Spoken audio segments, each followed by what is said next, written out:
Chris is going to hate me. He hates me every time. Oh, here we go. I got the video. Here it starts, everybody.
Hi, everybody. Welcome to the Talent Pool.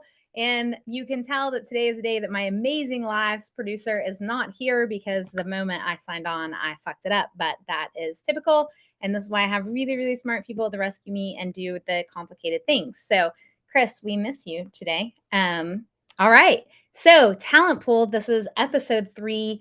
It just gets better and better because today I have the distinct pleasure of having one of my students from VCU join. And so she's going to talk about her journey going through our Masters of Product Innovation program and then her job search journey and where she's going from here. So I'm going to bring her on out.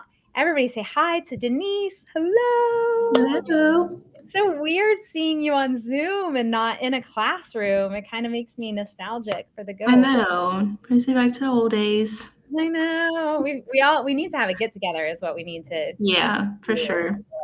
All right, y'all. So if you are here with us today, throw on a comment. Let us know that you're here. Say hi to Denise. Introduce her to people who you know, and let's see if we can get her a job because you've been working on this for quite some time. But before you really started job searching, you took like a really big leap of faith and decided to get your master's degree in product innovation at VCU. And Yes. I want to hear about that. Like, what made you decide to join the program to kind of like go this direction with your life? Yeah, so prior to Da Vinci and getting into the master's program, I was working as an interior designer with KSA Interiors. And, I feel like I just wasn't in like a position where I had a whole lot of passion for it. And I hated that because, I just wanted to find something where I was going to be excited about it. And yeah, so then I was just kind of like researching what was out there, what could be like the next steps. Like, should I just like stay with interior design? Because within interior design, there's so many different things. And so then I found the product innovation program. And so then I saw that there was a lot of like intersection with like the program itself and like where I come from as like a designer with interior design from VCU too.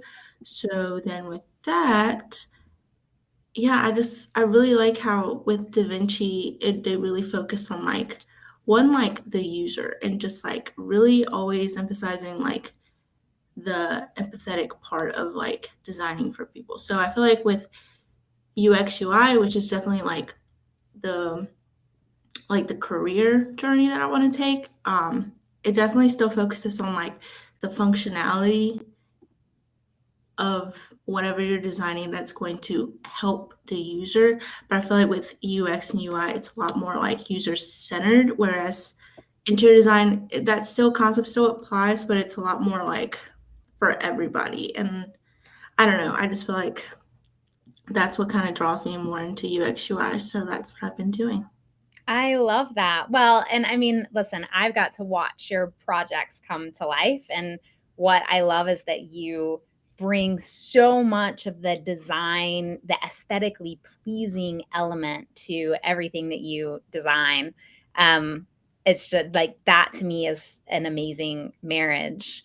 But then, so while you're at Da Vinci, though, you worked on a couple of really cool projects. And in fact, you started your own business, and then subsequently shut it down, which is like, to me, such a cool story. So I want to talk about a little bit like the idea that you had to start this, your partnership, because you worked with another student, some of your successes, and then let's talk about kind of what happened at the end, because to me, this story is it it really shows what type of person you are, what type of work ethic you have, and how you learn and bounce back from failures. But let's start with the successful stuff first. Yes. So Jam Gems was me and Shadden's little baby.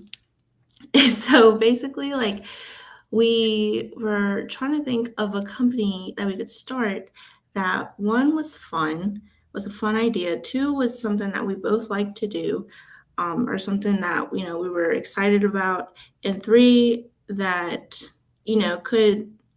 could somehow be in partnership with like other like similar companies in Richmond, because Richmond I feel like is such like a helping hand city. So with that, we decided to start Jam Jams, and Jam Jams was pretty much just like the idea was that we would kind of help these small up and coming artists or like musicians in Richmond, get that recognition, get that audience to come through and things like that. So with that, we really were just kind of focusing on like how to find those like friction points with people in the music industry here in Richmond.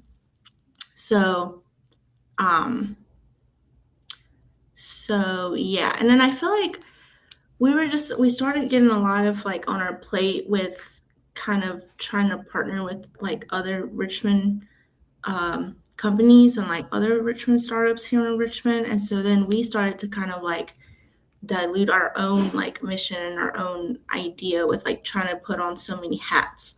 So yeah, I'm actually trying to start that not start it back up, but just kind of go back and find like where we could have like fixed it. So with me, I'm just trying to go back to the users. So I've been like interviewing um, a couple people just to see like what were they really trying to get accomplished through this like service or portal or web application or something like that. So yeah. Yeah. I mean, first of all, I think the idea is so cool. Always supporting local everything, but artists who put so much of their heart and soul into what they're doing.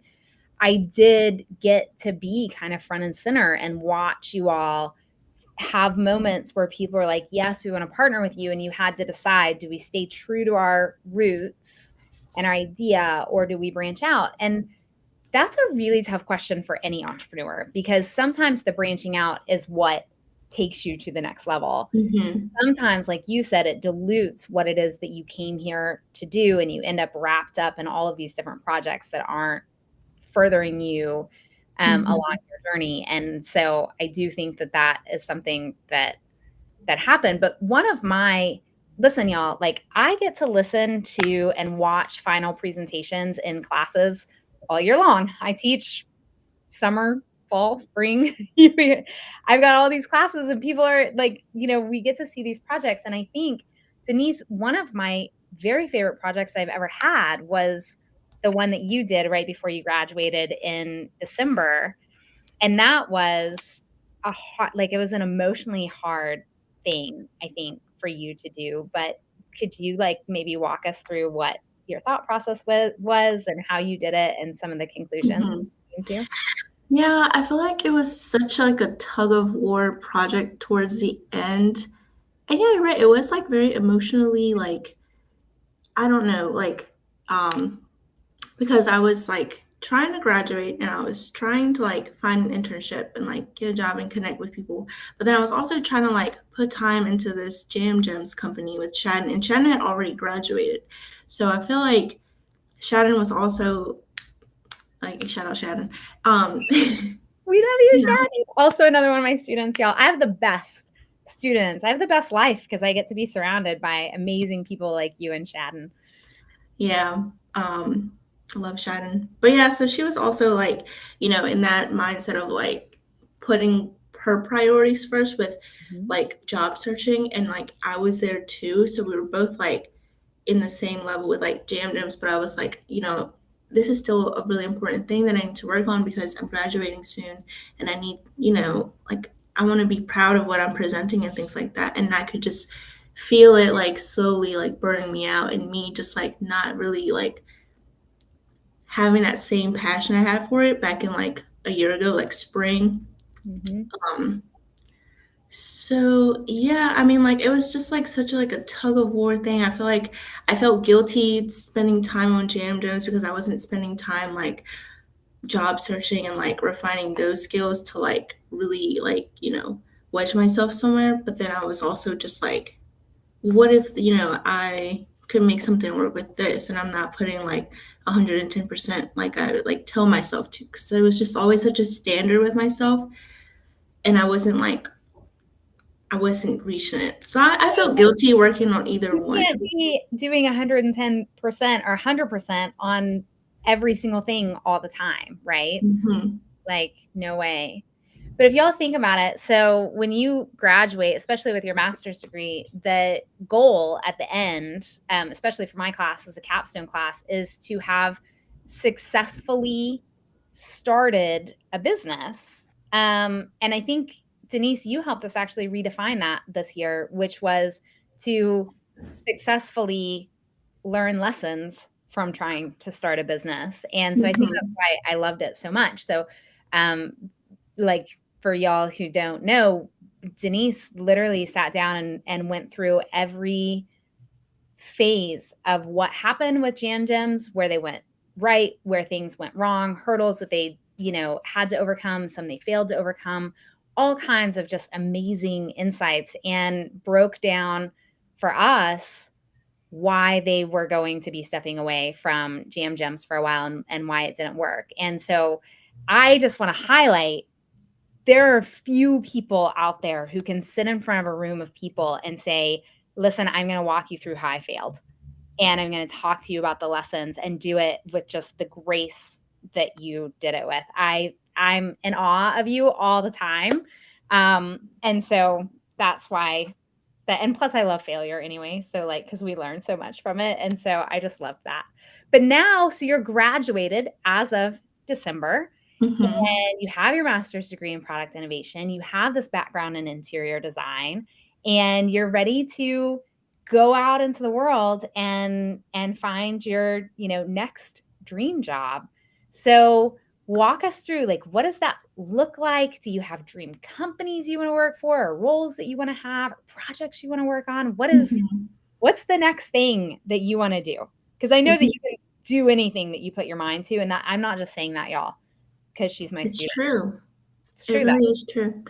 Um, yes. So right now, I'm still job searching. I've been job searching since like early July. Mhm. But as of right now, I've just kind of been like trying to figure out what I can do at the best of my ability to just like get there step by step. So, yeah, so this past month I've been volunteering with Product Fest, just kind of like being, especially right now, being on their like student Da Vinci, lunch pitches presentation. So that's actually me, Mary, and Tyson. So we've been, getting together, meeting with Lloyd, doing that, like reporting back to the Product Fest committee. So that's been really fun because I like the whole collaborating world and all that good stuff. And Yeah. also it's just, I like to meet new people and meet the people that I would, want to potentially one day work with and things like that. So that's been really cool. And it's also been good to just kind of like feel like, I'm checking something off a checklist. Like I love that feeling. Yeah. So that's been cool because I'm also part of, I'm also able to help out in some sort of way for something bigger, especially with that coming up in May. So that'll be really cool. So I've been doing that, and then I've been just kind of like researching like UX UI like classes, I guess, to just kind of like brush up my UX UI skills because Figma and XD kind of no longer becoming a thing. Um, yeah, so right now I'm, just going through some courses and brushing up Figma skills because Figma is always like updating and doing something. See? Yeah. Yeah. So that, and then going back to my resume, refining it. Oh, refining my website too. I feel like because that's what, everybody looks at. So I've been trying to like really just not trying to make it perfect because I feel like I always get in my head about doing that. And I spend like 2 hours trying to align everything. And I'm like, this is not helping. Yeah. But, with like updating my Figma thing, like with that, like my Figma skills, I'm going to end up with like like an interactive, engaging mobile app design. So that'll be cool to like talk about and bring That's into my really portfolio. neat. And Wait, so, what's your portfolio web address? so it's this. Can I pop it in here? Yeah, you can just pop it in there and I'll put it up on the thing. So yeah, I think like right now my main priority is like finishing up the core so I can have something a little like something cool to have in my website. Did you get it? Yeah, I got it. Okay. And yeah, and then like I said, I was just, thinking or interviewing a couple people for Jam Gems to kind of go back and just brush up on some old work to, always be like working on something to talk about with recruiters and things like that. That's amazing. I love it. And I love your portfolio. So I just popped your portfolio link up on the screen, but it will also be in the comments for anyone who wants to go check out Denise's work. And Product Fest, if you're in Richmond, come see it. I'm doing a workshop for Product Fest in collaboration with Da Vinci, and we're working on like potentially some speaking points or something there, but it's the team that makes it all go off, without a hitch. And so I actually just tagged Travis Bjorklund, who is a dear, dear friend of mine and kind of the face of that. So Travis, if you watch this, share it out with your product people so that we can find Denise an amazing place here in Richmond. Although you're happy to work remote or relocate. Would you relocate for the right company? Yeah, I think I definitely would. Also, just want to touch back on Product Fest, just a slight shout out. Today or tomorrow, I can't remember, is the last day to apply to be a potential speaker, which would be really cool. And you should definitely look at the link and apply. But yes, I think for the right company, I would definitely relocate. That's awesome. Yes, apply to be a speaker. That reminds me, I had like started my draft and I didn't do it. So, got to get that in today. And anybody else who's in Richmond or the Richmond area, you should come talk to us because we're an amazing group of people, and you'll get to meet Denise and some of my other students who always come, and the Da Vinci Center staff who are always there. Okay, well, we're coming to the end of our time. So here's what I want to tell y'all. Go check out Denise's portfolio, connect with her on LinkedIn here, watch her journey. Please, please, please, if you know companies that are hiring in the UX UI space and need someone who's incredibly talented, very creative and driven, and also willing to take risks and fail for things that she believes in, then send them Denise's way because she would be an amazing addition to anyone's team. So with that, is there anything else? Is there anything that we missed? I don't think so. That was pretty much the gist of it. It was good seeing you in the little No. minutes. We're gonna have to do just a whole get together with the whole cohort because I feel like having y'all split was so hard because I like only got half of you at a time. And we need to get you all in to like do some talks with our current cohort, which is absolutely like chef's kiss amazing. So, and they're all working really hard to find room in my heart because it's all taken up with my students from your cohort and the one before that. All of them. I love you all. How can I do this? I'm like the Grinch. It just keeps growing. All right, y'all, connect with Denise. And if you know someone who is looking for a job, has been laid off, please send them my way. We want to be able to get the word out on as many people that you see behind the resume and get to meet people and see how many jobs that we can find for people in our network. In the meantime, Denise, best of luck to you. I'm so excited for everything that you are doing. And let me know how I can help. All right. Thank you, April. Have a good rest of your day. Thank you. You too. All right, I'm going to do the video. Chris is going to be so proud of me. Hang on, here it goes.